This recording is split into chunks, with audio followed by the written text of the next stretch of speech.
Camellia sinensis adalah tumbuhan berbentuk perdu atau pohon kecil dari famili Theaceae. Ahli botani Carolus Linnaeus menamainya Camellia sebagai penghormatan kepada George Camel, seorang ahli farmasi kelahiran Moravia yang wafat pada tahun 1706. Sedangkan sinensis artinya adalah berasal dari Tiongkok, yang mencerminkan asal-usulnya. Di Indonesia, tumbuhan ini dikenal sebagai teh. Di Cina dinamakan cah, dan dalam bahasa Inggris disebut tea. Camellia sinensis alias teh memiliki daun hijau berbentuk tombak, dengan panjang berkisar antara 4 hingga 20 cm dan lebar antara 2 hingga 7 cm. Lembaran daun teh memiliki tepi yang bergerigi halus dan permukaan yang mengkilat.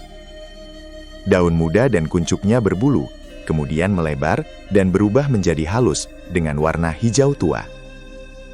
Pohon teh menghasilkan bunga-bunga kecil berwarna putih yang harum, dengan 7 atau 8 kelopak, dan benang sari berwarna kuning cerah.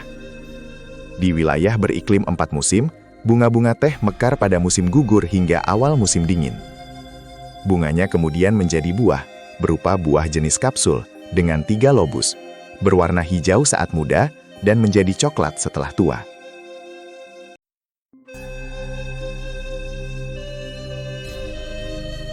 Selama ribuan tahun, daun teh telah digunakan untuk membuat minuman. Minuman teh mengandung kafein, teanin, katekin, dan antioksidan. Kandungan senyawa-senyawa inilah yang memengaruhi cita rasa dan menentukan manfaatnya untuk kesehatan. Menurut legenda Tiongkok, teh ditemukan pada tahun 2737 sebelum Masehi oleh Kaisar Tiongkok kuno bernama Shen Nong. Ketika Kaisar sedang berkemah di hutan dalam salah satu perjalanannya, para pelayannya menyiapkan panci berisi air mendidih.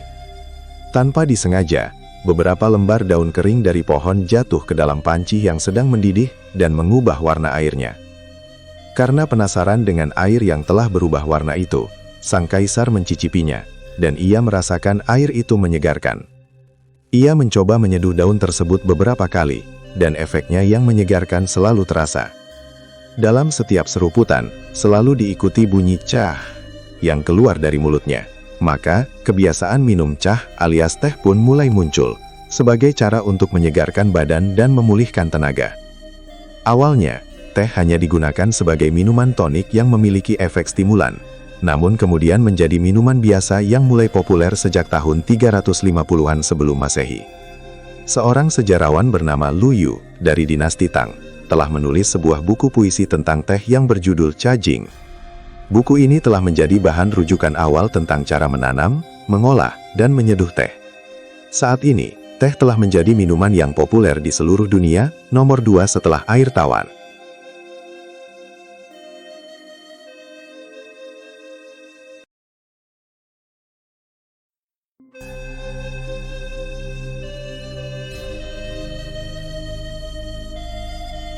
Budidaya teh telah menyebar secara luas di seluruh Asia, Afrika, dan Amerika Selatan. Teh tumbuh subur di daerah beriklim tropis dan subtropis, dengan tanah yang asam dan memiliki drainase yang baik. Tanaman teh menyukai tempat yang agak teduh, dengan kelembaban yang stabil. Di tanah yang dangkal, tanaman teh memiliki akar yang menyebar ke samping. Namun, di tanah yang dalam, akarnya dapat menghunjam ke bawah hingga sedalam 5 meter. Umumnya pohon teh diperbanyak melalui stek batang, tanam biji, okulasi, atau kultur jaringan. Saat ini ada 2 varietas utama teh yang dibudidayakan secara komersial, yaitu Camellia sinensis varietas sinensis dan Camellia sinensis varietas assamica. Teh varietas sinensis memiliki daun kecil dan tahan dingin, berasal dari Tiongkok Selatan dan Myanmar Utara. Sedangkan teh varietas assamica memiliki daun yang besar dan berasal dari Assam, India. Pohon teh dapat tumbuh hingga setinggi 5 meter atau lebih. Namun, ketika dibudidayakan, pohon teh selalu dipangkas untuk mendorong pertumbuhan cabang dan produksi daun muda. Selain itu, pemangkasan juga diperlukan untuk memudahkan proses pemetikan daunnya. Tanaman teh mulai berproduksi pada usia 3 atau 4 tahun, dan mencapai puncak produktivitasnya pada usia 30-50 tahun. Pucuk daun teh biasanya dipanen dengan frekuensi antara 6 sampai 12 hari. Usia produktif teh dapat mencapai lebih dari 1 abad.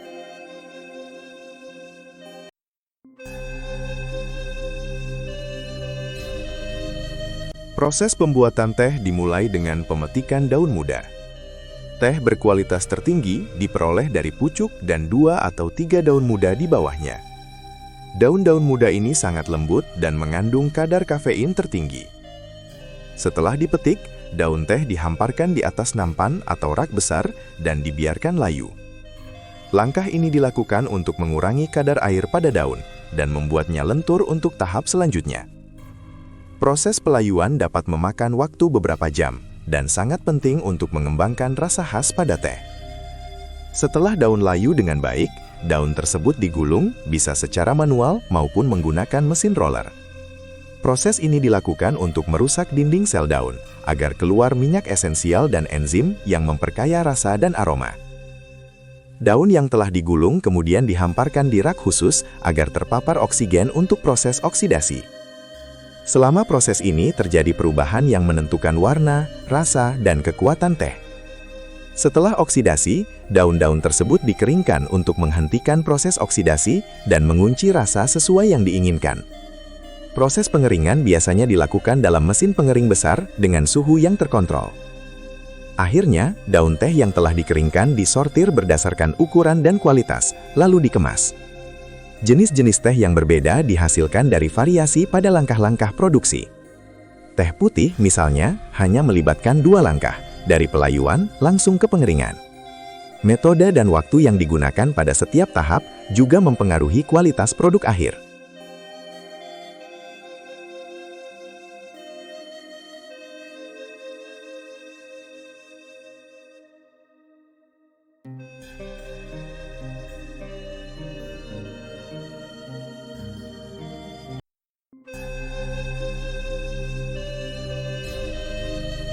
Dari Tiongkok, teh menyebar ke Jepang dan Korea pada abad ke-7, dibawa oleh para biksu. Para biksu minum teh untuk meningkatkan konsentrasi dan kewaspadaan mereka selama meditasi. Teh diperkenalkan ke Persia dan dunia Arab pada abad ke-9 melalui perdagangan di sepanjang jalur sutra. Buku Al-Masalik wa Al-Mamalik karya Ibnu Khordadbeh yang ditulis pada tahun 846, mencantumkan ca sebagai salah satu barang ekspor Tiongkok di sepanjang jalur sutra. Penyebaran teh ke Eropa dimulai pada abad ke-16, dibawa oleh para pelaut dan misionaris Portugis. Teh semakin dikenal di Eropa setelah perusahaan dagang dari Belanda, VOC, mengapalkan teh dari Makau ke Eropa. Armadanya yang tangguh dan pos-pos perdagangan yang strategis membuat VOC menjadi penguasa perdagangan teh di Eropa. Namun, persaingan dagang yang sengit dengan negara-negara Eropa lainnya, terutama Inggris, memicu beberapa kali konflik antar mereka. Pada abad ke-17, Inggris dan Belanda terlibat konflik 2 kali terkait perebutan kendali atas perdagangan teh hitam wiji. Inggris mulai mengenal teh setelah Raja Charles II menikahi putri Raja Portugis, Catherine dari Braganza, pada tahun 1650. Catherine adalah seorang penggemar teh. Kegemaran Catherine minum teh menarik perhatian dan kekaguman, terutama di kalangan perempuan. Tanpa ia sadari, kegemarannya itu telah menciptakan sebuah tradisi baru di Inggris. Seiring berjalannya waktu, teh menjadi bagian dari gaya hidup di Inggris, yang kemudian menginspirasi munculnya tradisi acara minum teh sore di sana. Teh kemudian menyebar dari keluarga kerajaan ke kalangan bangsawan. Dalam rentang waktu yang cukup lama, teh tetap tidak terjangkau oleh rakyat biasa di Eropa. Harga 1 kilogram teh pada saat itu setara dengan gaji 18 bulan seorang pekerja biasa di Inggris. Seiring meningkatnya perdagangan Eropa dengan Tiongkok, teh makin banyak masuk ke Eropa, dan konsumsi teh pun meningkat dengan pesat. Pada tahun 1680, Inggris hanya mengimpor 100 pon teh. Namun, 2 dekade kemudian, jumlahnya sudah mencapai 1 juta pon. Akhirnya, mulai awal abad ke-18, teh sudah bisa dinikmati oleh semua kalangan masyarakat di Inggris.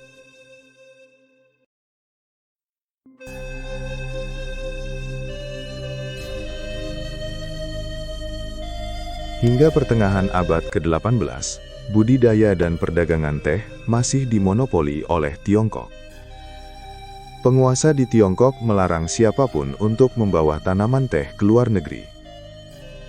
Cara mengolah teh juga merupakan rahasia dagang yang dijaga ketat oleh para pengusaha teh di sana.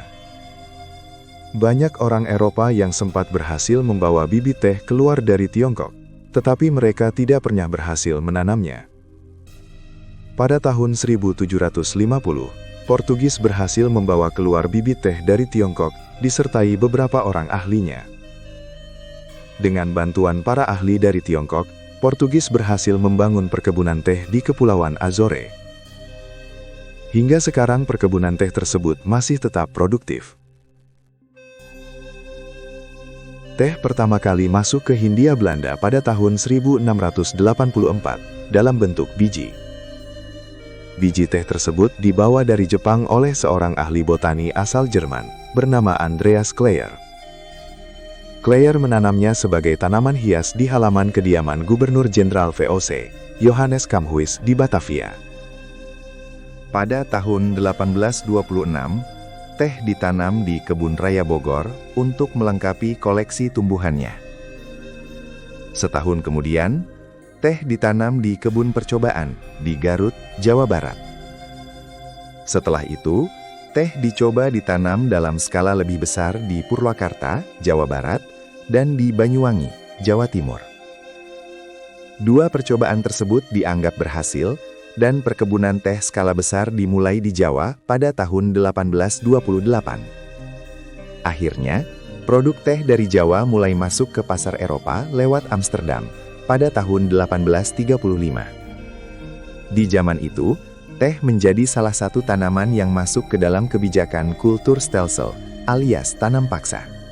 Kebijakan ini mewajibkan setiap desa di Hindia Belanda untuk menyisihkan 20% dari tanah pertaniannya untuk ditanami tanaman ekspor seperti kopi, teh, dan tebu.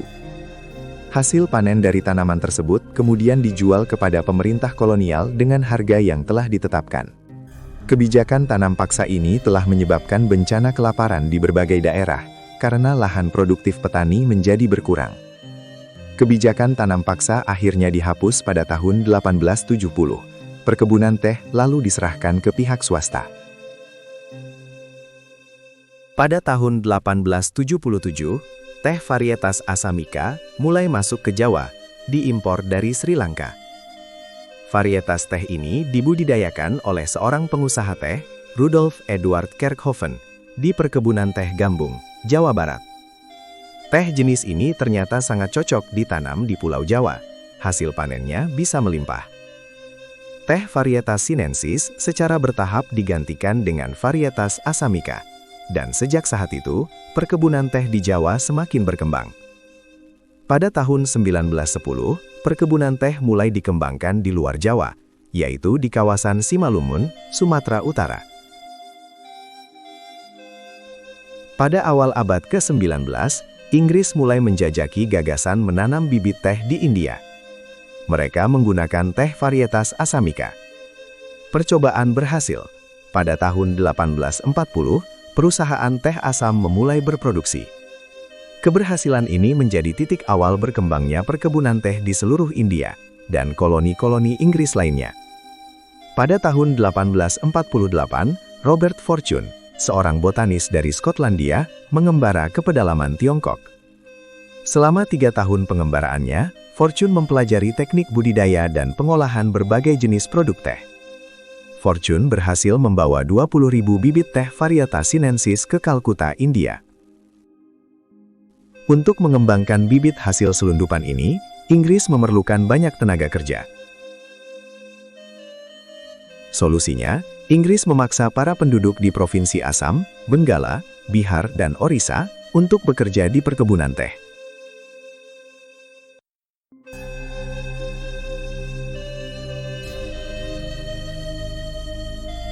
Pada tahun 1830-an, Inggris telah menjadi negara yang gemar minum teh, dan kewalahan memenuhi kebutuhannya. Perdagangan teh dengan Tiongkok sangat mahal, karena Tiongkok hanya mau barter teh dengan perak. Hal ini menyebabkan cadangan perak di Inggris terkuras, dan perdagangan teh menjadi tidak menguntungkan bagi kerajaan. Solusinya adalah menyelundupkan opium ke Tiongkok, dan meminta pembayaran dalam bentuk perak dari para penadahnya. Perak dari perdagangan opium tersebut kemudian digunakan untuk membeli teh.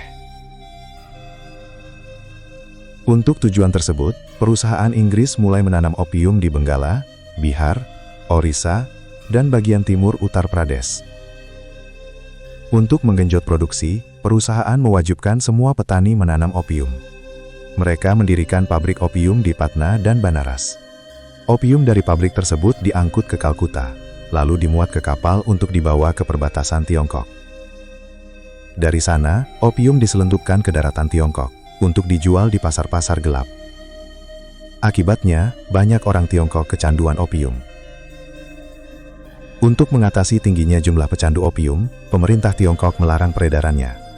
Meskipun sudah dilarang, opium tetap dicari, dan tetap bisa dibeli meskipun dengan harga sangat tinggi di pasar-pasar gelap. Perusahaan Inggris ikut membantu memperkuat dan memperluas jaringan penyelundupan opium di Tiongkok. Dengan jaringan yang kuat dan luas, kapal-kapal dagang Inggris akhirnya bisa membeli teh dengan cara membayarnya dengan opium. Barter opium dengan teh ini memberi keuntungan ganda. Inggris dapat memperoleh teh sebanyak-banyaknya tanpa harus mengeluarkan cadangan perak, dan sekaligus juga memperoleh keuntungan yang sangat besar dari opium. Dari barter teh dengan opium ini, perekonomian Inggris semakin menguat hingga akhirnya menjadi salah satu negara adidaya di Eropa. Pada tahun 1830-an, para pedagang Inggris berhasil menjual 1.400 ton opium ke Tiongkok setiap tahunnya. Di lain pihak, Tiongkok semakin kewalahan karena semakin banyak warganya yang menjadi pecandu opium. Pemerintah Tiongkok pun mulai menindak tegas para penyelundup dan semakin memperketat undang-undang yang berkaitan dengan opium. Pada tahun 1838, Tiongkok menerapkan hukuman mati bagi para penyelundup opium. Namun, ancaman hukuman mati bagi para penyelundup tidak mempengaruhi peningkatan jumlah pecandu dan jumlah permintaan opium. Pada tahun 1839, sebuah kapal Inggris penuh muatan opium ditahan di pelabuhan Kanton, dan seluruh opium dimusnahkan. Inggris menuntut Kaisar Tiongkok untuk meminta maaf serta membayar ganti rugi, namun Kaisar menolak. Sebagai balasan, Inggris menyerang pelabuhan dan kota-kota pesisir Tiongkok. Tiongkok tak mampu menandingi kekuatan senjata Inggris, dan akhirnya kalah. Kekalahan itu diresmikan melalui Kesepakatan Nanjing tahun 1842. Perang ini kemudian dikenal sebagai Perang Opium. Dalam kesepakatan tersebut, Tiongkok harus menyerahkan Pulau Hong Kong, membuka 5 pelabuhan untuk perdagangan asing, dan membayar 15 juta dolar perak sebagai denda perang, ditambah 5 juta dolar perak untuk mengganti opium yang dimusnahkan.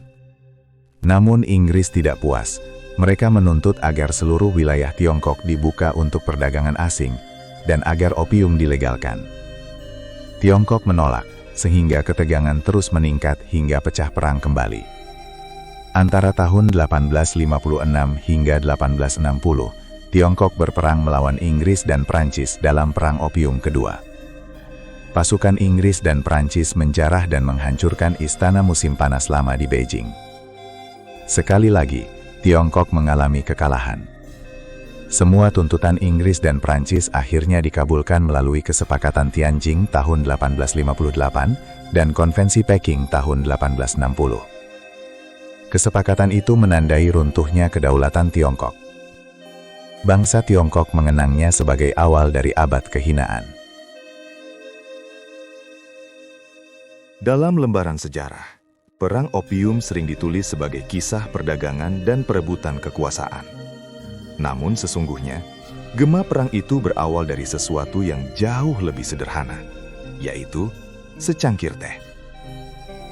Mengapa dunia rela berperang demi daun yang tak memberi nutrisi? Camellia sinensis. Di balik rupa daunnya yang sederhana, tersembunyi senyawa yang mampu menembus syaraf manusia.